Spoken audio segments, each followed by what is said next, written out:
Hi, I'm Caroline. I grew up in foster care because of abuse and neglect earlier in my life. Now I'm studying a double degree and working in my field. People in foster care often face stigma about being in care, a life they didn't choose to live.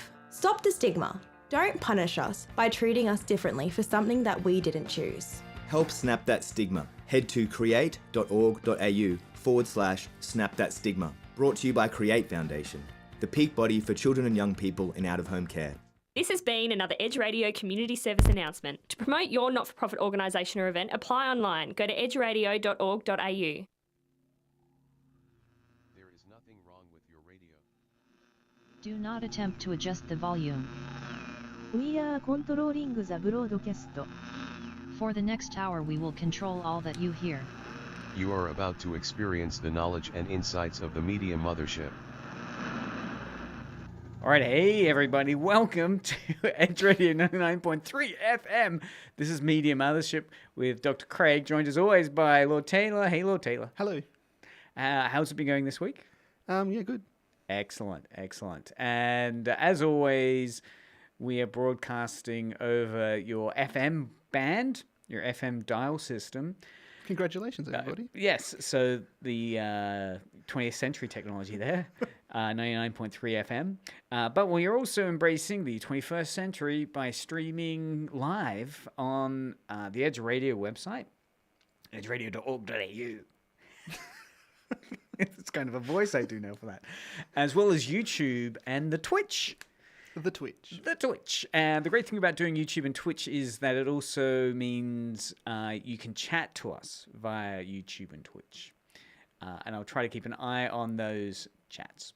Or you can SMS us in at 0488881707. At any point in the show, you can message in. Yeah, any point. And we will do our best to respond to it, audience interaction style. Yeah. On Media Mothership, we explore how media shapes our perception of reality. That's just a fact. That is, right? A few weeks ago, my favorite point was saying how, many people refer to their life sometimes like a movie, right? You say something like that gunshot didn't sound like the gunshot in a movie. Unlikely experience for most people, I think. But nevertheless, that's the broad idea. That, in the movies, they'll have gunshots being these huge cannon sounds that explode, but in reality, people say that's not the case. So we kind of explored that idea of how media myths are made, and then we go ahead and make myths. We actually become part of the problem and perpetuate that. But we do it ironically, or in a self-aware fashion, with references available on our YouTube site or website, www.mediamothership.au. Do people still do www? Or do they just say mediamothership.au? I have no idea. We will www, because I love the alliteration of that whole You could just phrase, HTTPS. Oh, that's it. ://. Always do HTTPS, never HTTP, because that's filthy. I mean, why would you even touch a HTTP address? Always go S. Exactly. That's always secure. go S. Yeah. All right, so today we're going to discuss, as we always do, news, and then we're going to discuss... There's got to be something else, Craig. I'm sorry. Then we're going to discuss the tips and tricks we can learn from old-time radio. Mm-hmm. Last week, we explored tips and tricks for effectively creating radio introductions. Mm-hmm. Yeah. And at the end of that show, Taylor and I discussed how we were both going to set ourselves the competition to create a new little intro piece for this show. Media Mothership. So I've done it, and Taylor? Yeah, I've done it too. Yeah. So keep listening, as we'll hold off playing that till, I don't know, halfway through. Yeah. The end. So all that and more on Media Mothership, Edge Radio 99.3 FM. How did you get that sound? Because you gave it to me. Right, that's fantastic. Little Taylor's at the desk today, so he'll be doing the special effects and sound effects. Yeah. Like I'm that getting one. paid for it. Oh, that's the reference. Yes. Because one of the most important things about radio is that it's an audio medium, which means we create theater of the mind. That's perfect. So those sound effects, hopefully, are getting your, auditory channels excited and painting a picture of what we're doing here. Yeah. So, yeah, thank you, Lord Taylor. No worries. All right, moving on now to the news segment. Do we have a little news segment, Q, I wonder? Do we have something to play for the news segment? I've got... Jeez, those levels are great. That's good. What is that the sound of? For me, that is the sound of a doorbell. Or maybe an elevator? It's a call to attention in a train station.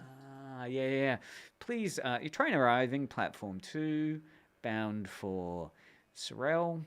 You could have said, like, Hobart, where the show is presented from. Oh, yeah, train now arriving at Hobart. Please step back from the platform. Okay. Relevance. I came across this news today. This news, yep. Yep, this news. So, headline is Horror Legend John Carpenter is making a new video game. Now, I'm going to break this down for you, Taylor. So do you know horror legend John Carpenter? No. As I said before, I thought he was one of the members of the Carpenters. The Carpenters, the famous 1970s duo. Yeah.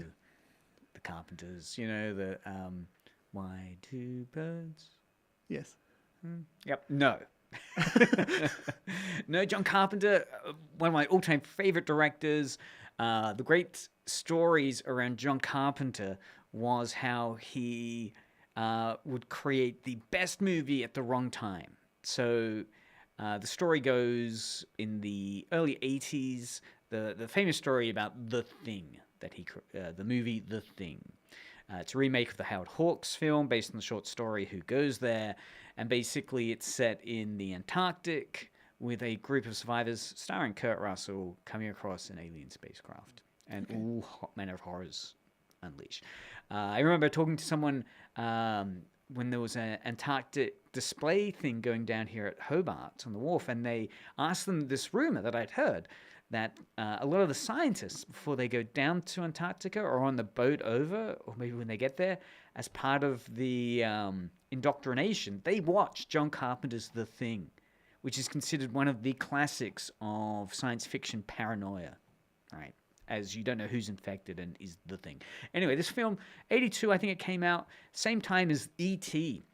Unfortunately, it was such a divisive film because of the gory special effects that it led to a huge backlash against this film. It was critically savaged. It failed to do well at the box office. But later on, through video cassette release, became considered a cult classic, and many people consider it one of the best films in the 80s. Wow. Certainly within horror, and certainly I totally agree. Fantastic film if you've not seen it. You want a bit of paranoia as we're approaching winter in Tassie.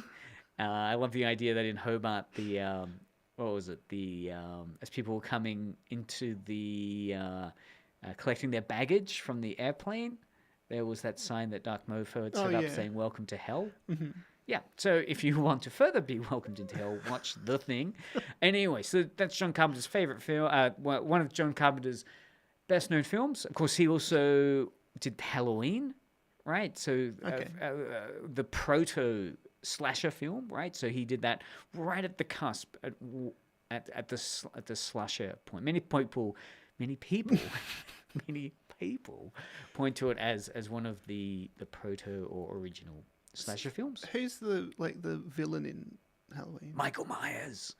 Okay. Mike Myers? Yes. Yeah, ironically, the same name as the comedian later on. Mike Myers, of course, and what's famous about his design for the Mike Myers slasher character in Halloween is that he wore a mask which was a repurposed Captain Kirk mask from Star Trek. So the production team went down, grabbed a mask that the killer had to wear, grabbed a Captain Kirk one, and painted it white. And I think they groomed the hair back a bit more. Anyway, so it's a weird kind of object, cult object. So anyway, Halloween, The Thing, tons of other films. He did Starman, which is, a kind of a reasonably unrecognized science fiction drama, really worth watching. Jeff Bridges. Starman. Yeah. 80s. It was his kind of like after he got savaged for doing what many people consider as a too gory film with The Thing. He then course corrected and did Starman, which is a very dramatic sci-fi film full of drama. Fantastic story. But unfortunately, no one engaged with it either. Worth tracking down if you can. Big Trouble in Little China with Kurt Russell, one of the time kind of schlock action films. Anyway, so sadly he's a bit of a cult director, unrecognized. He's very famous for his electric scores for his films. So the kind of the Halloween kind of dun dun dun dun dun dun dun dun dun dun dun dun dun. That's a very pretty song, Craig. Okay. Anyway, so one of the interesting things about John Carpenter is that he's on record for saying that he enjoys video games, right? Fallout 76, Ratchet and Clank, course correction, I guess. Assassin's Creed Valhalla, right? Which he's quoted as saying was pretty damn good. So he's been in. His name's been attached to this horror game called Toxic Commandos, and I got kind of excited, thinking, okay, maybe the John Carpenter name is being used to actually develop something from this. But looking at the trailer, it doesn't appear so. It looks like his name's attached to it, but it's pretty much a first-person shooter. Well, it looks boring. Frankly. It looks like to be just another first-person shooter when you're mowing down zombies. I'll play a bit of the clip, Theater of the Mind style. So the setup here is that you're in a car with your toxic commandos driving along a road and zombies start appearing. All right, so that's the visuals. But see if you can imagine it from these sounds. Okay.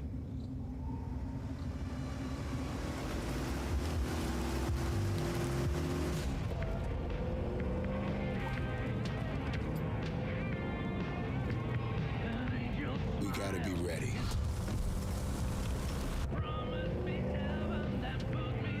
Nobody half-asses it this time. I mean, all that voice direction seems really cliched. Yeah. For me. They're all just doing kind of like, you're an 80s action hero. Go. Let's keep going. Ruby. Ugh.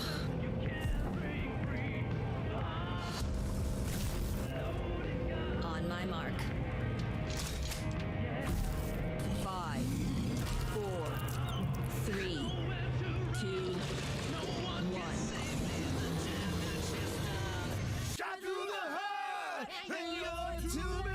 I mean, it's kind of cute that they do a karaoke version of that song as it cuts, right? What happens is they drive over a zombie and they cut to black and they're singing the karaoke in the black. Cute, but yeah, look, I don't know. It didn't grab me in terms of having any strong narrative, so we'll wait and see. It's always interesting to me when creative talent move media. So John Carpenter's best known for his movies.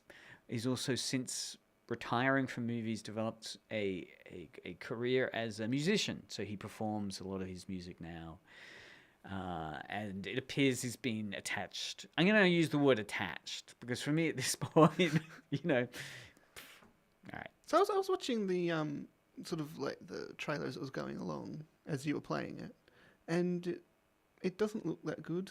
No. Like visually, it should be better. in this day and age. Well, did you hear about the bomb that is the Smeagol video game? Yes. Right, I was watching a clip about it yesterday, just addressing the phenomena of apology videos that video game designers are doing these days. It was groveling. Yeah. So for people that don't know, this was a game, from what I remember, that was meant to release 2 years ago. It was delayed for reasons, and now it's finally released, but it's pretty much been panned critically and Terrible gameplay, terrible graphics. Yeah. And so they've written this apology, and of course, it's been chewed up as a meme as well in terms of how kind of silly the imagery is of the game.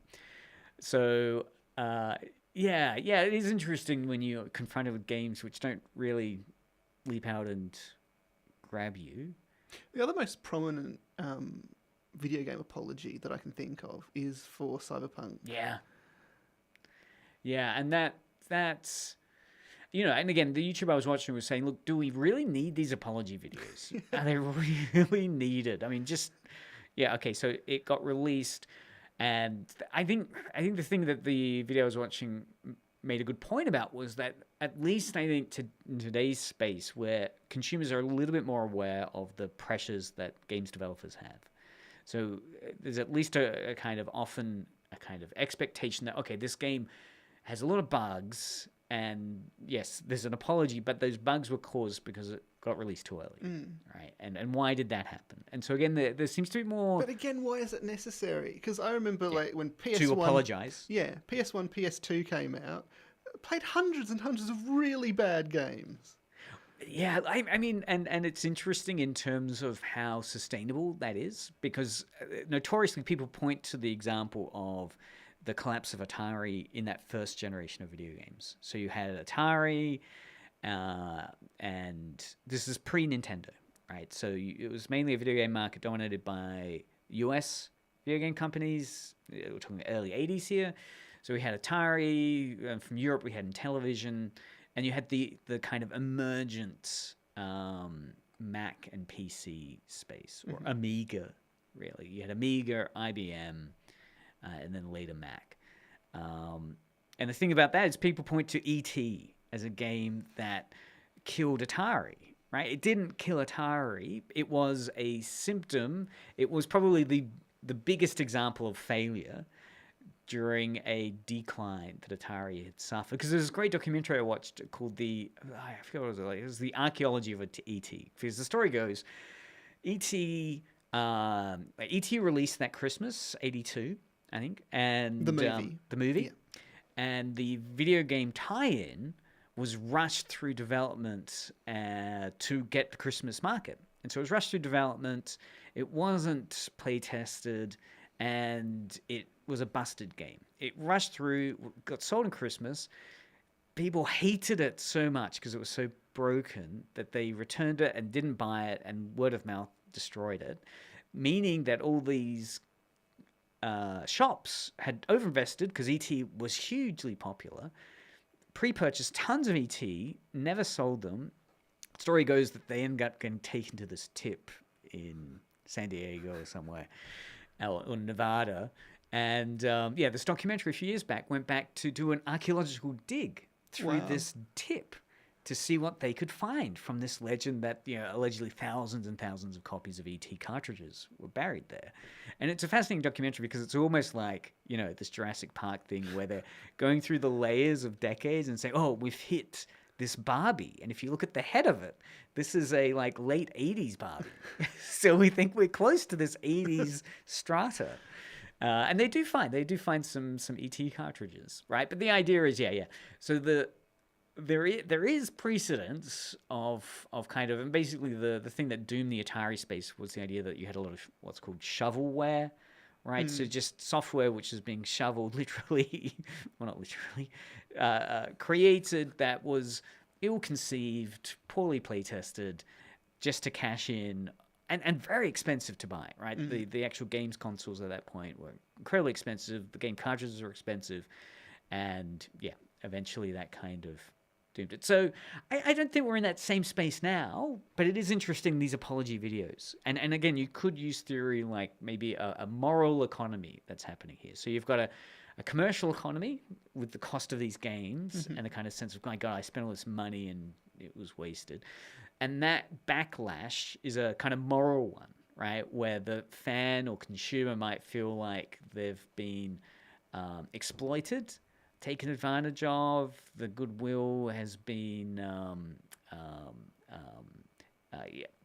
exploited, and then that triggers an apology, right? As a way to hopefully negate that moral backlash. I don't know if it is needed or not. You know, in a way, it might be to drive up sales as well. The apology video might be, okay, this product sucks, but we do an apology video to get some media traction. Yeah. Right. So it could be actually an ironic or a kind of intentional mea culpa, kind of, oh, we've screwed up, just to keep some traction going. Because there will be some people that will buy it because they'll think, this is so bad, I've got to play it. And if there are memes around it, like Morbius or something, right? I want to do this ironically. Which is interesting because it's like with Skyrim, there was no apology video for that, but it's one of the most bugged games ever. Yeah, look, but Skyrim, yeah, while it was bugged, I think it was fun. Yeah, definitely. Right, and I wouldn't say it was a game that's so bad it's good. In terms of it was good. I suppose there are bugs, but because the problem with Cyberpunk and that was that it was literally unplayable. Yeah. Yes. Yeah. But yeah, I like the narrative around that was that development crunch and trying to get it through the door. And yeah, same thing with the No Man's Sky. Oh yeah. Right, which had this huge pitch that it was going to be procedurally generated, open world, space exploration game. And the initial release didn't match that expectation enough. It's eventually, through various patches now, it's one of the best games ever. Yeah. But yeah, has it burnt its goodwill too much? I think the thing with No Man's Sky is that it became so good that the people that were disappointed with it were sort of like, oh, it doesn't actually matter because it is such a good game now. Yeah, I picked it up the last Steam sale because of that, because I looked at some recent reviews and people were saying, look, don't worry about the early criticism. It's been addressed, really worth playing. Yeah, because I picked up VR and I've been told that's meant to be reasonably good on VR. It is, yeah.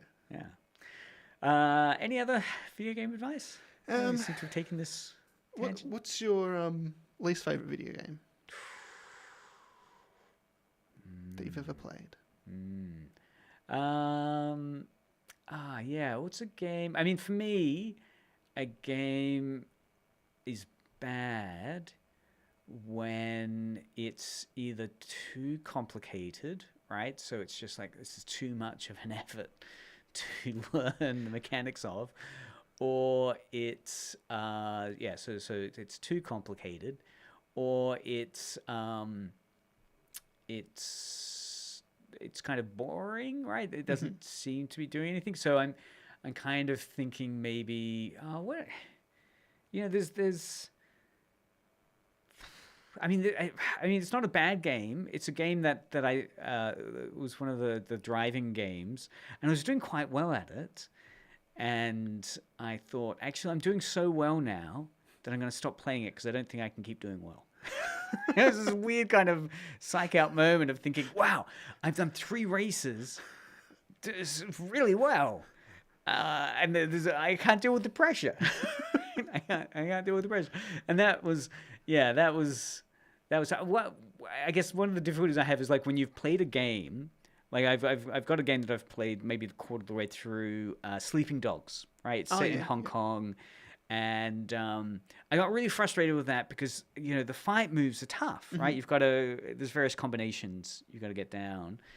And, sometimes you have to replay again and again and again the same level because you keep getting killed.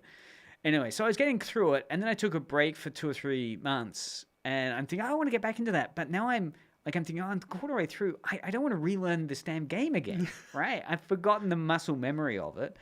And I think that can be a problem with the game's a little bit too challenging, or too challenging, but you get into the zone, you're doing it. But then it's like, I remember the challenge of that, and I don't want what's it out? Yeah. It's like, yeah. But I have also played the Yakuza game. Oh, yeah. And I thought, because that one offers you difficulty levels, or at least I think the first few do. You can play it on easy mode, which basically means you're just doing the cutscenes, and then you have an encounter, but you just press the button. Like, you're pressing any button, you're unkillable, and that's so dissatisfying, right? Yeah. In terms of, like, you're basically, because I wanted to get the story down, and the thing is, you quickly realize that when you're not in that zone of carefully calibrated challenge to satisfaction ratio, or skill to challenge ratio. So if the challenge is really low and the skill is really low, it's just boring to watch. So it's a tough one with video games, because again, you have to participate in them to get that story moving. And I wanted to just get through the story, because I got stuck on so many bloody levels. And I think I just want to get to the next part of the story, please. So I put it on easy level, and then it got really boring, and I just didn't bother anymore. It's like, okay, well, yeah, I did the karaoke thing. And what about you? What's a game you've disliked? Probably the worst game I've ever played is Wall-E for Wii. Oh, right. This was, again, they say that one of the worst games are usually movie tie-ins. So this was the tie-in with the movie Wall-E. Yeah, 100% completed it in an hour and a half. Was it an expensive game to play? What was the... Oh, of course it was expensive, yeah. Right, and what was the thing that you didn't like about it? That it was very short? Yeah, it finished. And it wasn't and a half, challenging? yeah. Do you reckon you were playing a children? Like, was it a game meant for preschoolers? No. It sounds like, yeah, I'm dominating. It's maths, but I'm smashing it. No. Right. And it was when I was like 14 anyway. So, Okay. Yeah. Right. So, did you look online? What was the critical reaction to Wall-E? I haven't looked at it, no. Sometimes I want positive reinforcement from my peers by looking online to relish the hate that I've also experienced for a title. You're not one of those people?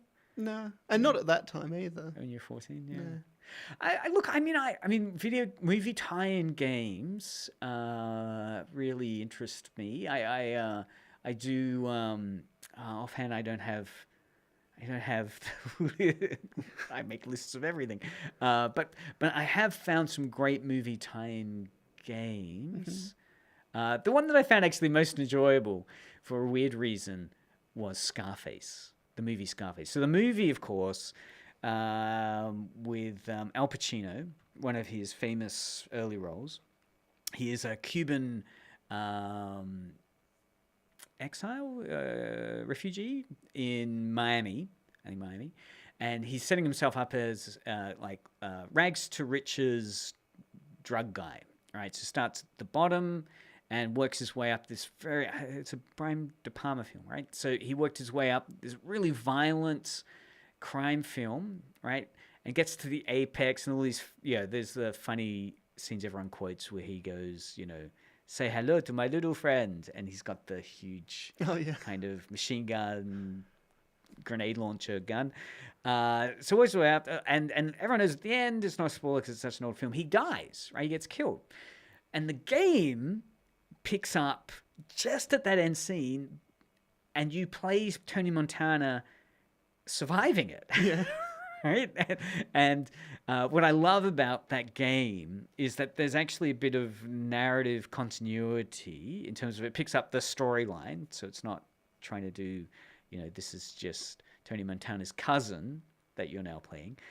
So it picks up the story straight at the end, but then it also has some of the, it kind of gamifies some of the actual DNA of the movie, which is you have this meter. So you have a health meter, of course, but then you have this other meter called your balls, which is your cojones, right? Your actual male balls, which is the index of your kind of aggro level, your insanity level, and you can raise those ball levels up, so then you can perform particular crazy actions with memorable one-liners.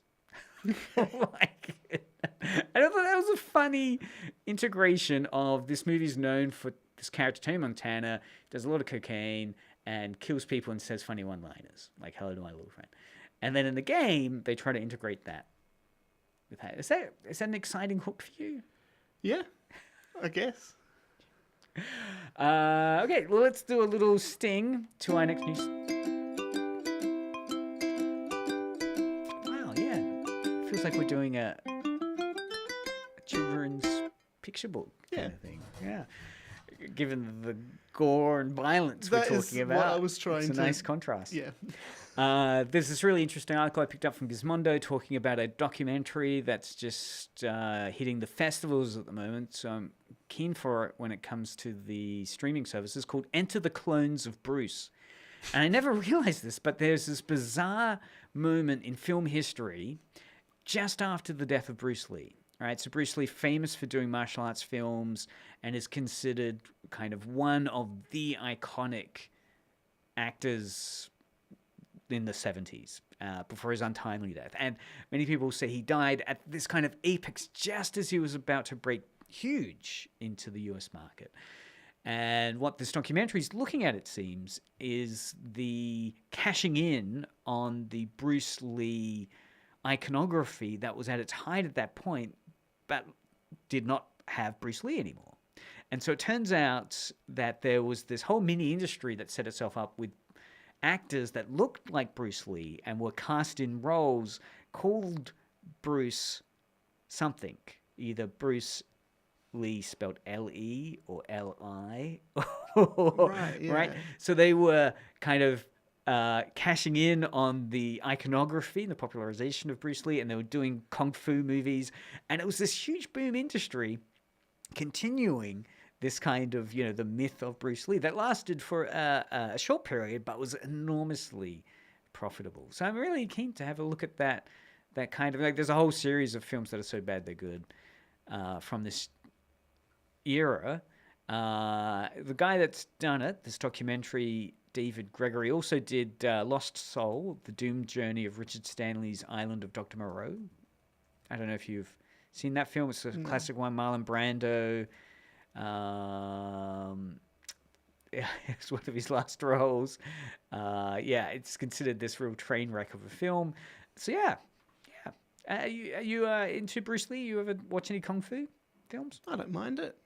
I really don't mind it in sort of like modern films either. So like, what's that? The Legend of the Ten Rings. I can't remember what it's Crouching Tiger, Hidden Dragon? called. No, Marvel. Oh, Shang-Chi. Shang-Chi. Yeah, Shang-Chi. gosh, yeah, I'd forgotten. I saw that in the cinema. I liked it at the time. I think the third act fell apart because it just had to be a CG action film. But I loved the return of the Mandarin character. Yeah. Sir Ben Kingsley. Yes. Playing a kind of comedic, lampooning Shakespearean actor. C-level, D-level Shakespearean. Anyway, worth checking out for that. In terms of older sort of kung fu movies, have you ever seen Shaolin Soccer? Yeah, I wouldn't say. Yeah, I mean that's 90s, right? That's very much that hybrid kind of Bennett like Beckham Comedy. film is getting very popular, and also kung fu films. Even talking about video games, Sleeping Dog, is that the name of it? Sleeping Dogs. Yeah. Didn't seem like the title. Is set in that world of Hong Kong. Later than those Bruce Lee films, but it's very much of that kind of John Woo scape that followed after the Jackie Chan popularity and so forth. Yeah. The more I think about it, we could do a future episode. We'll uncover Hobart's kung fu, cult space. I'm sure it's there somewhere. Let's go to our next article. Wow.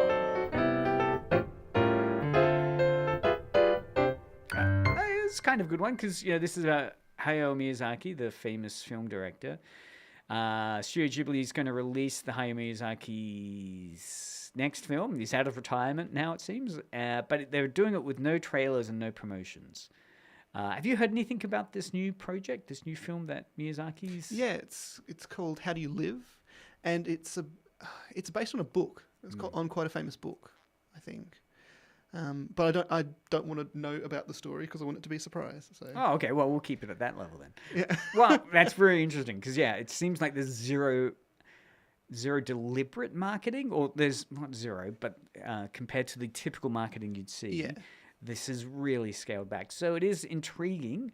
Obviously, Miyazaki's such a huge name with the popularity of people considering him Japan's Disney and so forth, that his anime, Studio Ghibli as well, their anime is considered, the material to have as an entry point into Japanese animation. So, look, I mean, that alone will mean that this will still do well. Yeah. It's not going to be a kind of forgotten piece. Although that said, they kind of destroyed their reputation a little bit with their previous release. What was that? That was Earwig and the Witch. Okay, yeah. Oh, so there we go. I let that one just pass by. You watched it? Yeah. So not. Oh, it's one of the worst things I've ever seen. See, I felt the same about Miyazaki's son's piece, that the Tales of Earthsea. Yeah. Considering I've not read the original canon of work it's based on, but I mean, coming into it from the anime, it was a bit dry. Yeah. And yeah, I mean, I wouldn't go out of my way. I mean, I don't think I'm really the core audience for Miyazaki's material, or at least I haven't found his much recent work that's spoken to me compared to I loved Nausicaa and Totoro. Well, yeah. I mean, I love that Nausicaa piece, that post-apocalyptic space, the design elements of it. Even in the late 90s, early 2000s, I loved the Castle Cagliostro Lupin film that he did. One of the rare, not his properties that he then worked on. Yeah. Quite a great anime. I have high hopes for this, though, because they've gone out of the weird CG space that they were going into, sort of like 8th grader level CG, and going back into the drawn. All right. So, yeah. I hold high hopes. Well, it won't be promoted, so... Yeah. It'll still do very well, I think. Or there'll be curiosity. Talking of very well, I just briefly want to mention there's one article in The Conversation called How Chinese Superfans Became a Force of Nationalist Activism in the Name of Their Idols. And this interested me because I know in the next hour, Taylor and I, or Taylor does the K-pop show and I tag along to learn about K-pop. So this is the Chinese idol industry and their fans.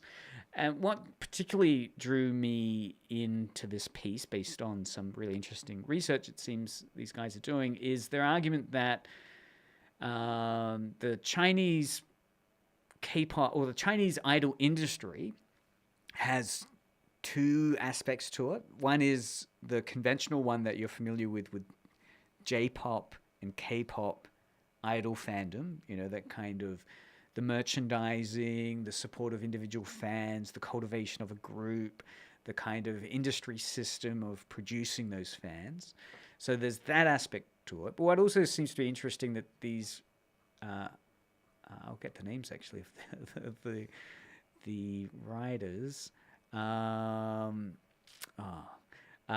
their argument is that it also has a kind of nationalism aspect to it, that there's also this kind of the political value of the enjoyment. There's a political kind of pro-China aspect to it, which, I mean, I was just thinking about it. It's not too dissimilar to this idea, again, of maybe of soft power, that, in the 70s, cowboys, Levi jeans, Marlboro cigarettes, right, sold a soft power of America, which was the American dream, right? You could, that whole iconography of cinema and American rock music, celebrating a type of American dream, a narrative of, the land of the free, independence of a cowboy, right? You think all that is wrapped up, and it is in a way political, right? A cowboy film, if you think of John Wayne or someone,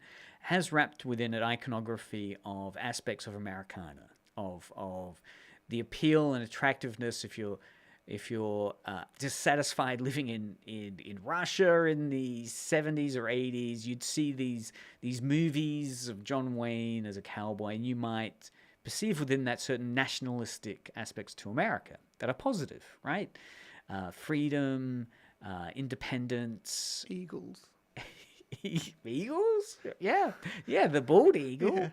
Yeah. So I don't think it's unique to the Chinese pop culture space. But what's interesting would be, I'd be interested to explore further what the political value is of Chinese music. Because it was interesting. I know a year or so ago they started to kind of censor the beautiful boy image in China, right? That kind of androgynous masculinity, which is huge in the kind of Bishonen space in Japan and K-pop. So that's a challenge I'm setting Taylor to interrogate that in the K-pop show next. Okay. To me, it seems exactly the same across the board from K-pop as well. Because as it says here in the article, idol fans often interpret nationalism as loyalty to national identity and adherence to the state's policies and rules.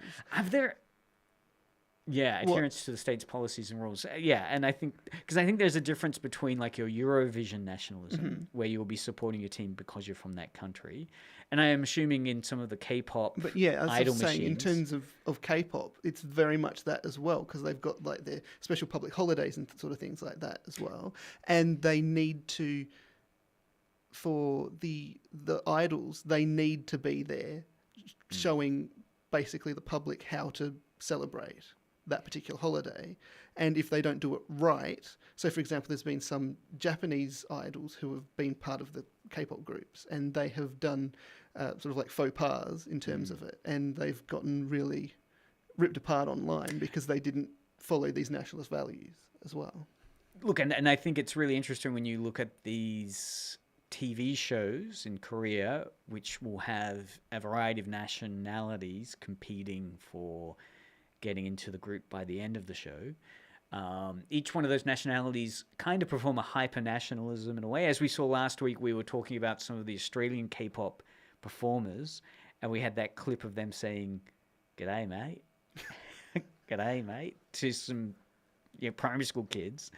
But again, what we're laughing about there is that they're stuck performing a national identity, which if you're Australian and you're seeing them perform that national identity, some people will get really pissed off at it and say that you're a clown for performing this stereotype of Australian identity. And I think that's the burden that maybe, if you're overseas and you're that nationality and you're going to draw upon that nationality as your brand, then it can be a really tough environment in terms of, being... having those expectations of people from that country. Like, we got a message. A message? Yeah? Yeah, on the chat. Okay. I don't know how long ago this was. It's a message from M. Varaldi saying, "A game is bad when Craig takes 20 minutes to finish his turn." Oh, wait, wrong sort of game. Okay. I need someone to vet these messages. Yeah, before you read them out. Before I read them out. Yeah, I do take 20 minutes. This could be board gaming, because I do... Yeah, okay, so there's this phenomenon in board gaming called procrastination. Oh, what is it? There's another phrase. Turn procrastination? Yeah, it's where you procrastinate too much all the time, because there's so many good moves you can make. Just make the move. Yeah, or not. Just make the move. So yes, thank you. That is true. Live in the moment. Try and make your moves more quickly. We've learned a lot from that. Thank you for posting there, though, M. Varaldi. That's most appreciated. All right. Yeah, let's go to some music. Or a... Oh, God.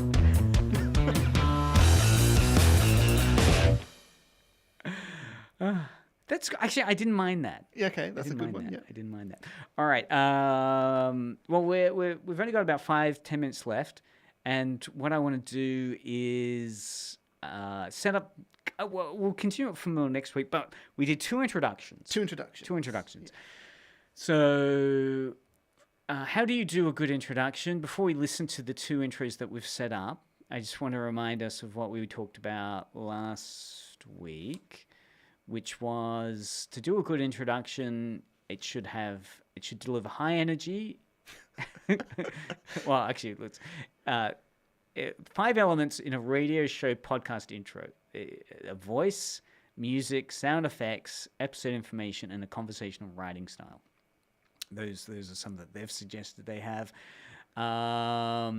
Other ones are that it should hook the listener's attention. Okay, so what we're going to do is we're going to listen to the two examples we've set up, and we'll say which one hooks the listener's attention best. A radio show intro should grab the listener's attention in the first 10 seconds. Oh, dear. Or so, and make them want to stay tuned for more. Secondly, the elements of a radio show introduction should include voice, music, sound effects, and episode information.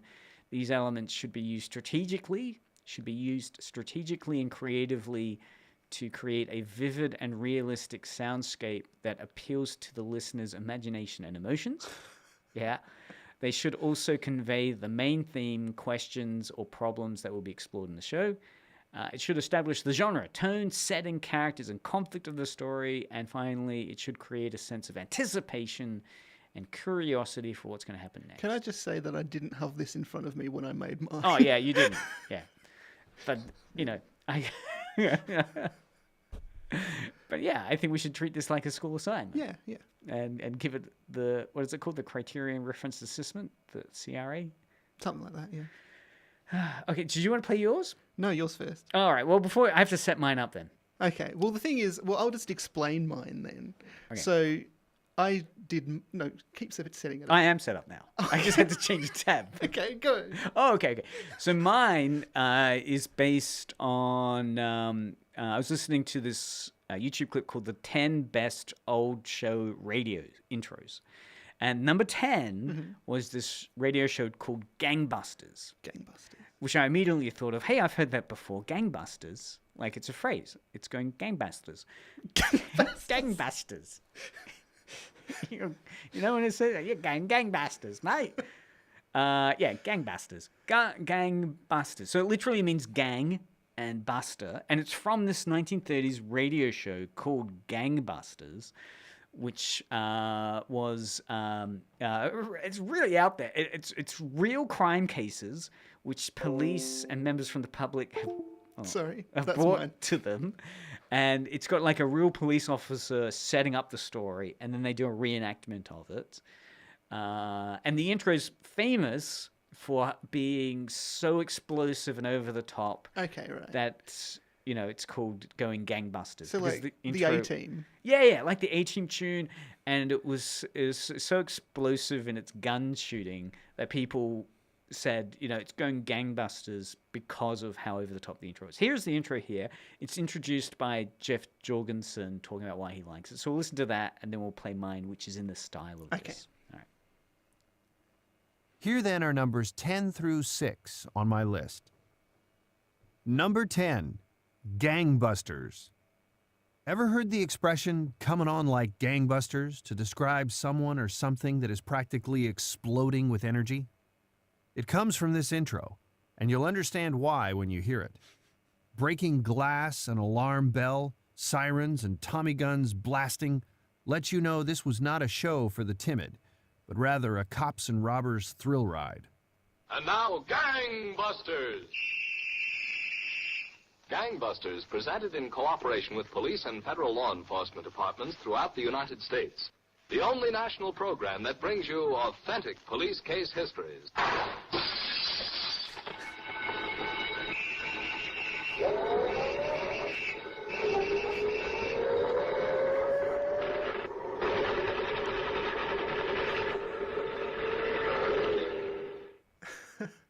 Number 9. So much special effects. It's almost like he says gangbusters, and then it's just like 5 special effects. It's like machine gun, car, train, explosion, machine gun, Whistle. whistle. All right, so that I listened to that. I thought, wow, that's great. So this is my Media Mothership intro in the style of gangbusters. Okay. All right, so this goes for 1:15. So it's a little long. Let's go. The Media Mothership, the show that blasts through the media landscape with Dr. Craig and Lord Taylor. The show that exposes the secrets and lies of the media industry.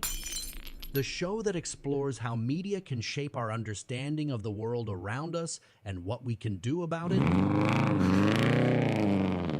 Every Friday at Fortin, join Dr. Craig and Lord Taylor as they explore the impact of movies, TV shows, video games, and more with critical and informative conversations with creators, critics, and fans. We're streaming live on Edge Radio. Edge Radio! YouTube and Twitch, as well as on 99.3 FM. Message us on the chat at YouTube, Twitch, or SEMS us on 488,811,707. Don't miss the Media Mothership. Most exciting show on radio. You know, I love how I put the phone number in and he reads it out as a number. Like 18,700,810. And also he doesn't say SMS, he goes, Smins. And then weirdly he can't pronounce radio. Radio. It's good. Anyway, that's now locked in. That was good. I like that. Yeah. I definitely like the part where just everything just started.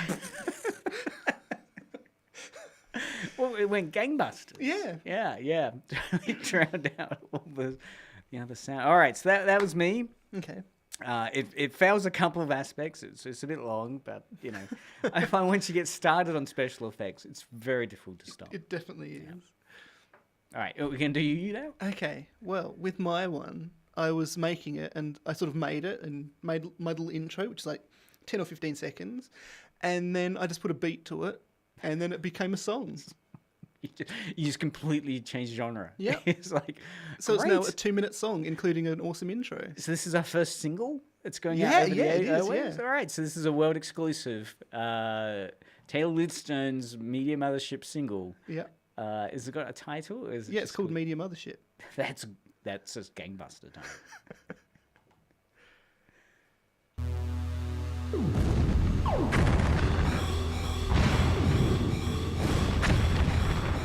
Captain, the ship is under attack. What do we do? Set coordinates to 99.3 and prepare to board the Media Mothership.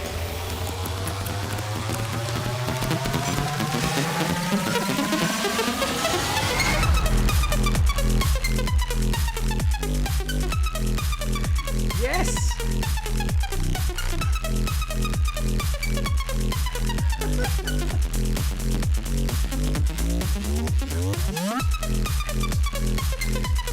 I got some dance moves for this.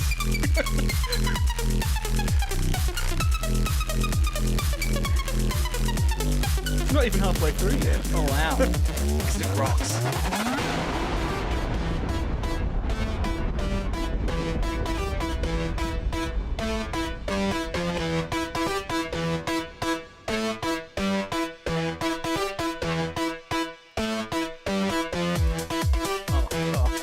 Drop the beat.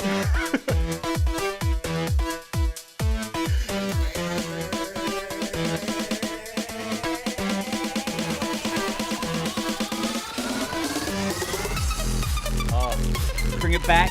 Yeah. Cool. I like it.